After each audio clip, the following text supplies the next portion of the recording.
So, I heard you're looking for a go-to source for entertainment. Wait for it. Gaming? Wait for it. Anime? Plus Ultra! Mr. Eric Almighty and Phil the Filipino? Yeah, they've got you covered. And all you gotta do is... wait for it.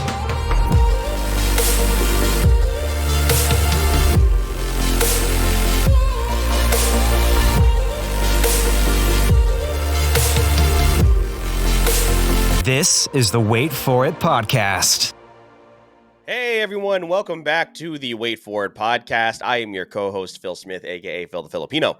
And joining me, as always, is your other co-host, Mr. Eric Almighty. Eric, happy Spooktober, happy birthday, quote unquote. For those of you that are listening, you can't see the air quotes. We are recording here this evening on October 2nd, which is allegedly my co-host's birthday. I haven't seen any paperwork, and I will get back to you guys on that. But nonetheless, I am excited to talk to you about this month's international feature. Of course, all throughout the month of October. If you haven't seen our social media posts already, we are going horror-themed for the most part, aside from our very, very heavily anticipated episode of Creator Spotlight. But all three episodes here this month are going to be horror-themed, thriller-themed, something along those lines. And Eric, it's always one of my favorite times of the year. I know a lot of our listeners' favorite times of the year as well, so excited to get into this film as we return to our good friend, Bong Joon-Ho. Old reliable. And I'm really excited to hear your thoughts on the movie.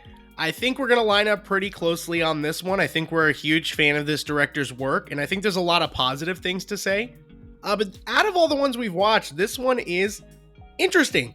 I'm very curious where these topics are going to kind of bring us for this episode. And, you know, we'll keep everything spoiler free for the most part. There will be a clear transition to spoilers, which I'm excited to do. The good thing about this is we don't really talk about these movies beforehand, outside of like little things here and there. I specifically refrained from messaging you because this movie kicks off right away. And I had to really contain myself to not message you to be like, what's happening? Yeah, it pretty much gets right to it. You get origin and then you get monster. So it's it like Eric said, it gets right into it. So excited to talk to all of you about this film. It did come out in 2006. So we are going to take pretty much any and all liberties talking about the plot. So you've had 17 years just like us to watch the movie, and it is available on Paramount Plus if you don't want to pay for it.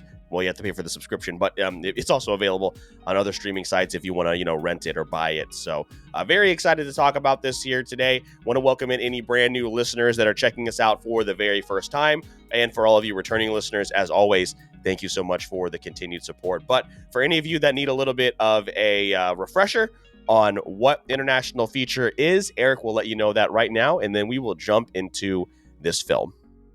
Yeah, so international feature really kickstarted it got kickstarted with our passion to dive into like international movies, potentially shows, really just international media in general. I kind of thought about it, Phil. I think that the origin point was around like Parasite and like Squid Game.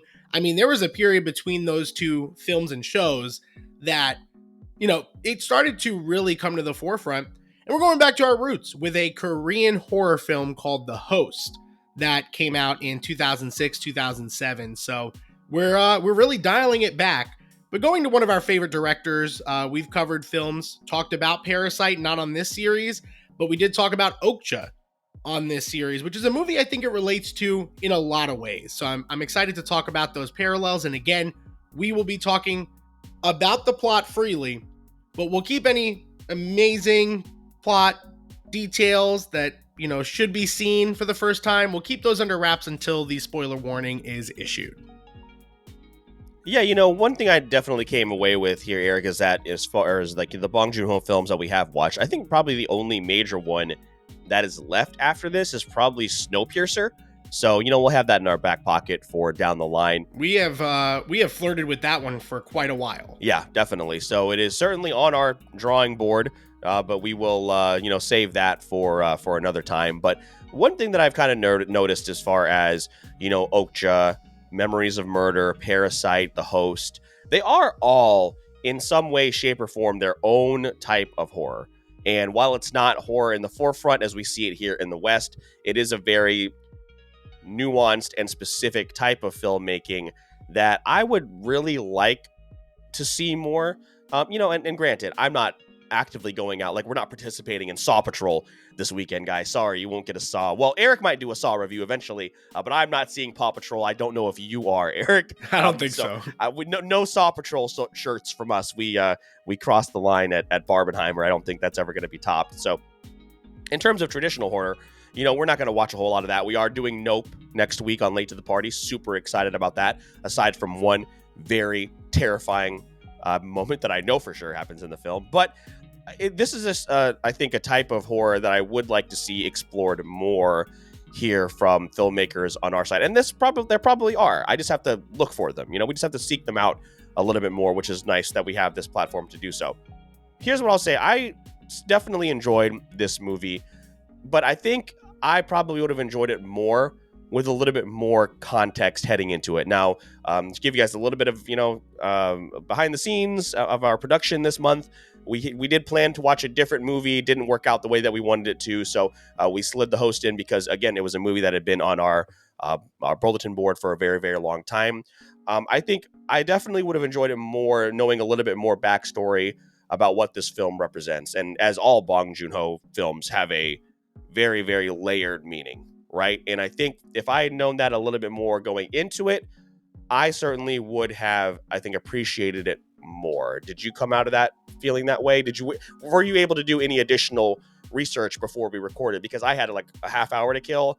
I don't know when we both watched this movie today, just so you guys know. So like a few hours ago. Right. Yeah. So we didn't have a whole lot of time to prep. So interested to see what like your preparation process was as we led into this recording. Honestly, outside of a trailer, which I had already seen, I did want to go into this movie blind. I caught on very quickly that this movie is going to have a lot of underlying themes like Okja. So I was already kind of prepared. And, Bong Joon-Ho is big on that and these underlying themes and messages throughout the film. I didn't really find it as a detriment to not know the context per se. I definitely dived into some of that context post-movie. So I did have some time after the film to be able to do that. But if anything, and we'll kind of get to it, I think those underlying messages do kind of take over the film at points and not exactly for the betterment. And we'll kind of talk about some of those things where I think they didn't work as well as they did in a film like Okja, which, to be fair, he did that film well after this one. So again, I'm sure he learned a lot, and you can really tell there's a lot of great elements of Bong Joon-Ho here, and he brings back some familiar faces, specifically the main actor on the film, Song Kang-ho, that we've talked about a couple times. And this is like the Martin Scorsese, Leonardo DiCaprio. Yeah, that's just what it is, and it's great. Yeah, big fans of him, and he was, again, really, really solid in this. Not that I was surprised whatsoever. Again, really enjoy seeing him any opportunity that we get. And they did a really good job, I think, as far as building sympathy for the character when at first you just think he's a loser, right? So I think that was done very, very well. We also didn't give a synopsis for the movie. I'm going to give that to you guys right now. The Host came out in 2006. Following the dumping of gallons of toxic waste in the river, a giant mutated squid-like creature appears and begins attacking the populace. Gangdu's daughter, Hyun-seo, is snatched up by the creature. With his family to assist him, he sets off to find her. So, but yeah, just wanted to give you guys that. But they did a very good job building empathy for that character. I think a lot of people could probably relate to being the sibling, in the family that's kind of like looked down upon because they live their life a little bit differently, Eric. And, maybe the other siblings are more successful, which is really funny because Eric's the opposite of that. He's definitely... Yeah, I'm like, what the fuck was that about? Where did that come from? But did a really good job building up those characters. I think definitely my two favorite characters in the film. Well, I won't say my two favorite, but certainly my favorite character would be the daughter, and then the relationship she builds with the other young boy that she meets throughout her journey, I guess you can say, as far as what happens to her. That was probably the the dynamic that I enjoyed the most, which is saying a lot because they don't really have they're not building that relationship in dynamic locations, right? So the fact that they were to pull that off, again, another part of the movie that I really enjoyed. Yeah, I think the family and friend dynamic of it all really did work. I mean, we spend quite a bit of time with the main four characters that are, ultimately trying to save the daughter, granddaughter, niece, right? So they're all in it, and you definitely feel it. There's also some underlying tones of humor that I think work to break up the monotony of the film, which can get a little dark. But nothing too crazy, I think, in the horror genre. A couple jump scares here and there. And then you've got this monster, which in theory, fairly cool. I think, one thing we have to call out, this is 2006, 2007 visuals. And if I remember in the research I looked at, this was around that time where it wasn't common to get a lot of money towards these films, especially Korean films, and it ended up being a top or the top Korean film for a period as far as gross sales. So I mean, it's around this time where we really started to see an enhancement as far as quality. But yeah, for Korean films, I guess around this time, that type of CGI was normal, and it definitely was subpar. You kind of had to suspend belief just a little bit. Yeah, it's not great. I did actually watch a video, though, that it is partial CGI, and there are some practical effects. So they did build the head of the monster, which I'm always a huge fan of. I love when they go practical. So I heard that he was very influenced by Jaws, by Steven Spielberg. So, it's not the best, but again, 17-year-old film. I actually read, this is actually part of the thing that I kind of wish that I had known a little bit more. I read it was the part of the review that I read of towards the end was very spoilerific, but part of the review that helped me a lot understand this film a lot more was from a user on Letterboxd. And I guess there was a time in the 80s after the Korean War where there was a huge boom of Americanized Hollywood-style films in South Korea. And then this film came out, Bong Joon-Ho, puts this film out as kind of a message to say, hey, stop obsessing over Americanizing our culture, stop doing this. And those tones, now looking back on it after reading that review, are now very, very present, throughout the entire film. And that made me appreciate it a lot more. So it actually even raised my grade after reading that review, upon reading that and understanding it a little bit more. So the fact that they did go at least partially practical, when again it could have been super easy to just CGI this whole thing, I think was I think the grossest part was the tongue was controlled separately from the rest of it. I was like, oh, that's gross and also great at the same time. I love that.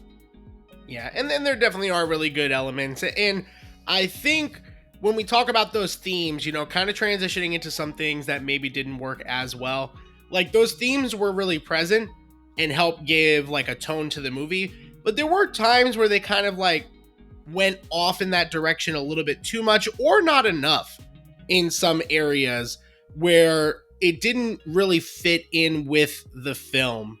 This movie's interesting, Phil, because it is, and I feel like I just said this about The Creator, which is out in theaters now, a much different film. But this movie is 2 hours long. And like I said with that film that's out now, it's somehow a little too long and also not long enough, which usually tells me that there's something with the pacing that was a little off. And there is a period in this film, I would say maybe the beginning of the third act or the end of the second act, that really does kind of drag. We kind of separate characters for the sake of some of those messages. And I think the film suffers a little bit when it comes to that. I think the perfect film for this is a nice brisk hour and a half. I feel like some of those messages and tones could have been delivered in a little bit less of the time. I'm not sure if you felt that way. How did you feel at the end of that 2 hour runtime? Yeah, that's 2 hours is an easy ask, I think, when everything stays cohesive from beginning to end. And like you said, when they break the characters up, I honestly had to just double check because, obviously we were watching it with subtitles. I had to double check and make sure that I didn't look away and miss something because the characters had been separated. I was like, has it been months, days, years? Like, how long have they been apart? And I just had to make sure that I hadn't completely missed something, and I didn't. So yes, when they just make that decision, and then kind of like there's two escape from the hospital scenes in this one movie, right? Did we need both of those? I think the first one was solid, and then the second one, I feel like we probably could have come up with something else. Now, again, this is Bong Joon-ho's very, very early work. Eventually, Memories of Murder was even earlier, and that's a masterpiece. So that's not it's not a good maybe that's not the greatest excuse. I literally excuse. was going to stop you. I was like, oh no. I That's thought not that the greatest too. excuse. I honestly thought Memories of Murder came after this, but yeah.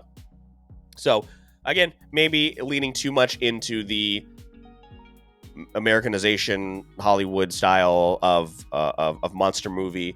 But yeah, there was a point there where I was like, did I miss something? Like, so I did have to go back and check that. But again, certainly not a bad movie whatsoever. But out of all the Bong Joon-ho films we have watched, this is my least favorite. I would agree with that. And it is a good film, and I would actively recommend it to people, especially like if you're interested in like horror films and that's a movie you probably haven't seen. You want to go outside your comfort zone a little bit. I would definitely recommend that. There is something specific that the story suffers with, but I'm going to save that at least one conversation point for when we cut to spoilers, which we'll leave at the end.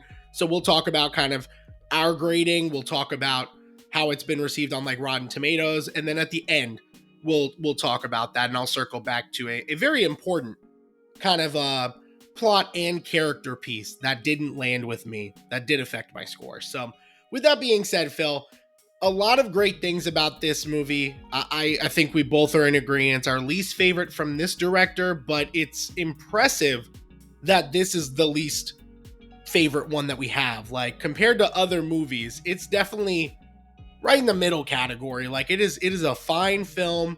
It's got the messaging, it's got the characters, it's got enough horror elements to keep you engaged. Again, this movie balls to the walls right away. So like it just jumps right into it, which did help, even though it does slow down, especially in that middle portion. Having an early start and a quick start definitely was helpful. Some of the visuals with the monster were unsettling, like the way it moved, and then like that first shot that you see of it outside of the water and it's just running at the crowd of people was alarming. But the way it used its tail and like swung up onto things, that was I did not like that in a very creative way. Like I liked it, but I didn't like it. It was very Scorpius Rex unsettling, Scorpius Raptor or whatever it was called. Yeah, it was which it's I won't say it's a bummer because maybe What Did I Miss is going to get a revival soon, but I do want to have a conversation with you about that Camp Cretaceous continuation that for some reason they are deciding to do. But that is a conversation for another time. I saw that. Just feels like never mind. Okay. Anyway, but yes, very, very unsettling. I'm glad I wanted to get your thoughts on that before we get to spoilers. What did you think of the design? Because we are coming off of a great season. Shout out to Super Bracket Bros who did the Kaiju season. I don't think this would have qualified. Obviously, a very, very much smaller monster would not have been in the tournament. Also, would not have fared very well in any type of tournament. But no, against people that are certainly not prepared, it was definitely a terror. But yeah, really, really gross design. I think obviously the visioning of how it disposed of its captures was very, very gross as well. So solid film. I was very interested to see how a South Korean monster film would do. Obviously Okja can kind of be classified as a monster film, but like we aren't, but we like Okja. Okja's obviously very, very cute. This thing is not whatsoever. So I will say though, it did kind of remind me of the green monster in what was that monster movie, the animated film with Seth Rogen where he's like the blue blob, and there is a monster. Monsters vs. Aliens? Yeah, there is a monster that kind of looks like this in Monsters vs. Aliens. Isn't it the main one, the green one? The green one? I don't think so. Monsters vs. Aliens? I'm literally... I gotta look it up because it's been a while. Is there a green one? Yeah, look at this one. The one, it's like a like the sewer one, yeah. It kind of. I wonder if they like took inspiration from this because it looks. That's kind of, unfortunately, what it reminded me of. Okay, I don't think that's what it looked like at all. So I don't think you watched the same movie that I saw. What? Seth Rogen wasn't in your movie? No. Uh-oh. All I remember is when he's a blue blob and he walks by that person, he's like, "Woo!" Yeah, movie did not leave many memorable moments. So I didn't think we would talk about Monsters vs. Aliens. Here we are. Review. So, but yeah, Eric, if you do want to transition to that spoiler discussion, unless there's anything else that you wanted to mention, I think we've covered most of it. No, I definitely think that this is a great opportunity to do that. Before we do that, though, Phil, I think it probably would be best that we give it a score, for anybody that wants to drop off and stay spoiler-free on this part. How did it do? You mentioned there's an interesting Rotten Tomato dynamic to this that I'm excited to hear. I did not look at that prior to recording, so let's jump into that first, and then let's talk about our Letterboxd scores.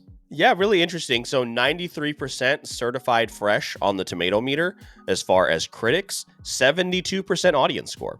So 21% difference in terms of how audiences felt about it. And I would also, again, be curious to know how many of those reviews from critics came, after or post Parasite, people just going back and watching the library, which is exactly what we are doing as well.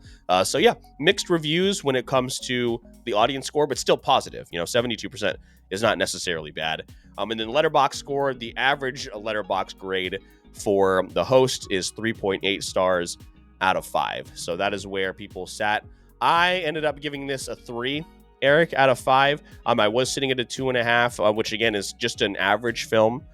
Still good, still watchable, certainly not that bad. But again, after I read the kind of the explanation of what the film represented, I did up it to a 3. Yeah, totally understandable. That's exactly where I landed. So 3 out of 5 on Letterboxd. That is my score as well. And again, it's a good film. It is a good film. 3 is a movie I'd likely recommend, where anything under that is kind of subject to the person, to the situation. This, I would just say, if someone likes Korean films, someone likes horror films, and or wants to see a mixture of both, they want to get out of their comfort zone and see something that has both of those elements.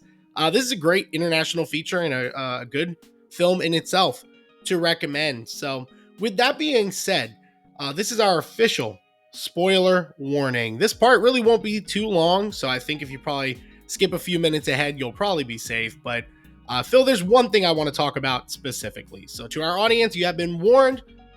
Spoilers. We're going to go into it. And Phil, the surprise at the end, I should say, or maybe the shock or twist, is that the daughter dies, which is who they were trying to go save this entire movie. And I think that element wasn't as fleshed out as much as I wanted it to be, because we essentially have this kind of like nice ending where this boy who doesn't have a family, doesn't have a home, he gets taken in and he's kind of like an adopted son. And like, I like the element of that, but I wasn't attached to that relationship or that sacrifice. I just didn't buy into it. I don't understand why we split these characters up after the death of the father of the main character, the grandfather of the daughter they're trying to save. We just split these characters up all of a sudden.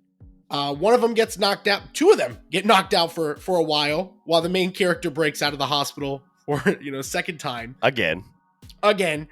Why not flesh out that character dynamic, especially with the boy, if that's going to be kind of your good ending? That's going to be like your good feeling ending. I didn't quite buy it.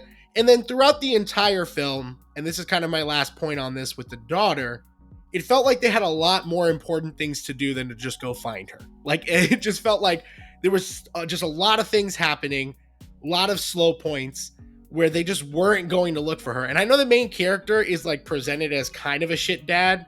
That's also like his stick.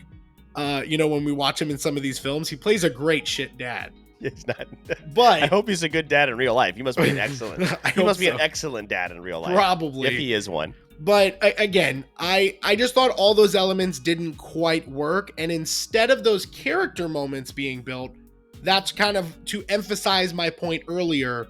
We then focus more on the messaging of the film. And I think that's where it loses some of its luster. This could have easily been a 3.5, I think, despite the bad CGI and some of the pacing issues. But I just couldn't get over that, to be completely honest. Yeah, we know we get a little bit of time with them in the sewer. I think there's like maybe 2 scenes where they are talking, and that's pretty much it. Like, did we need the lengthened scene of the younger brother going into, the corporate office and being chased? Did we need that? Did we need to see the sister getting just, totally failing again and getting knocked into the sewer system and passing out, stuff like that? Could you have repurposed, like I said, again, another breakout scene into something else? Because we really didn't know too much about the boy, except that he was poor and, homeless, and that was about it. And listen, I think it's certainly to establish that the daughter has a really, really good heart, and that's good. We want that, because her father is carrying that on by continuing to take care of this little boy. But for her to die, when you think that in the beginning of the movie, I was like, oh, is this going to be the crux of this? Is this like a revenge tale that she dies right in the beginning? And then you find out that she has survived. You're like, oh, well, okay, great. Let's see what this payoff is going to be. Now, to be fair, none of these movies really have a good ending. You know what I'm saying? So this probably is the most positive out of all the ones that we have watched, now that we think of it, because somebody did get saved. I was even going to throw Train to Busan in there. Nope, nothing. No, don't bring that up. No, can't even think of any. Like, most of these movies have this type of ending. So really, the fact that the host has the most positive one is pretty disturbing. Yeah, it was very confusing. No, I won't say confusing. It was an interesting decision to make, and again, they could have spent that time elsewhere if they did want to commit to a 2-hour runtime. And it certainly muddied the finale for sure. Yeah, and again, I think this is one of the reasons why we don't really watch horror films. Like, we're not horror film buffs for this reason, because like the horror genre is not the place to go for like concrete storytelling. Like, there's a lot of suspension of beliefs, especially in, I guess maybe I shouldn't just say horror films and then get shit on when someone is like, hey, how dare you? Like, I really, I guess, mean monster films, because I don't think there's like a Oscar worthy, like, amazing story monster movie unless I'm just not thinking of it. Monster movies tend to be like, because you're suspending so much belief. I mean, I guess they get a little bit of grace, and that's not really why you're there. You're there for the kills and for some of the horror elements. So I maybe that's a blanket statement, but that's the way I kind of look at monster films in general, is like I'm not there for the story. But for me, story is a big part of it. Story and its characters are huge. And I just think that there's a little bit of a mismanagement of some of the core characters that are tied to the heart of this film. And I think that's ultimately what brought it down from what could have been a 3.5, despite, the fact that, again, it is a little outdated visually. There are scary elements. I can't believe I didn't bring this part up, Phil. One of the visual elements that was terrifying and very well done was right at the beginning in the attack, when all those kids are in the fucking building with it, and their hands are sticking out and the blood's coming down. That was scene. Haunting. Mm-hmm. And then Steve Rogers came in to try and help everybody. Yeah, Steve Rogers himself. Steve Rogers pre-serum, though. Like, it wasn't even the good Steve Rogers. It was just normal Steve Rogers. Yeah, no, it wasn't great. But again, I really think that scene was haunting, and it was absolutely well done. So there are elements there that are really good. Well, I mean, while we're on the topic of monster movies, is this better than King of the Monsters? Godzilla, King of the Monsters. What isn't better than Godzilla, King of the Monsters? That's the real question. Oh, man. I am excited for the Monarch TV series, though. So we'll see how that goes. But I don't think Godzilla is allowed to be in it. So we'll see how that... You know what makes a good Godzilla show? No Godzilla. God, we want to enjoy Godzilla so much. It just never happens. It's really one of the saddest things. I do want to see Godzilla -1. Is that what it's called? -1, -1, something like that. So I still need to see Shin Godzilla. Yeah. So maybe we could go to Nakama, who's doing a thing all month long. Free plug.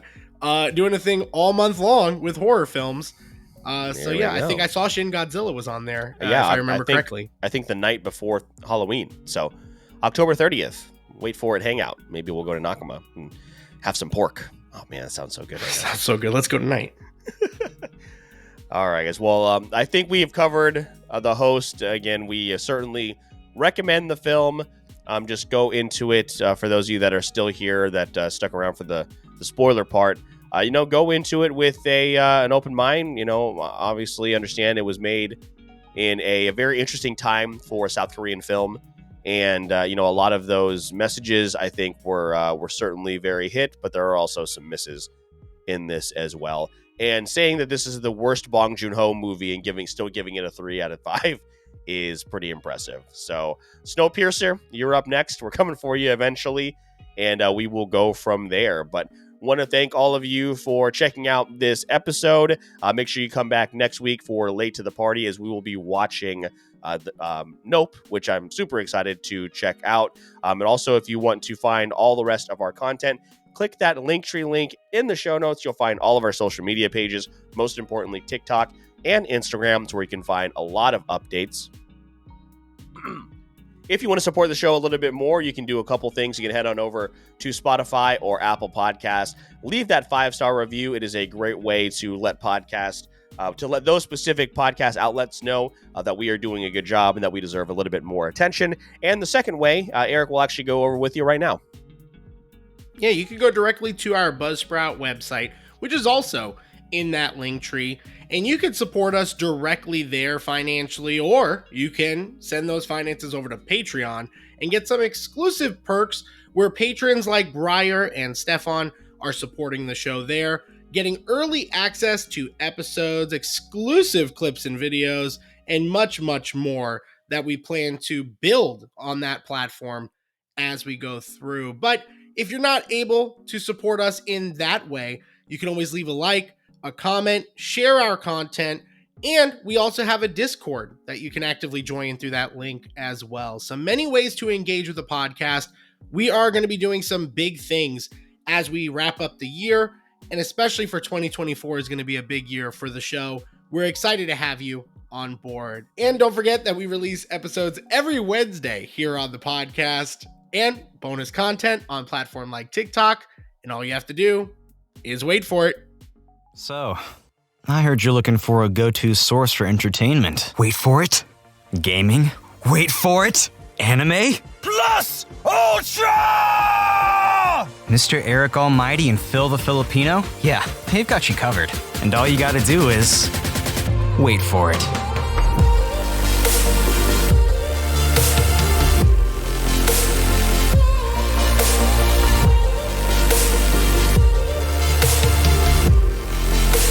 This is the Wait For It podcast.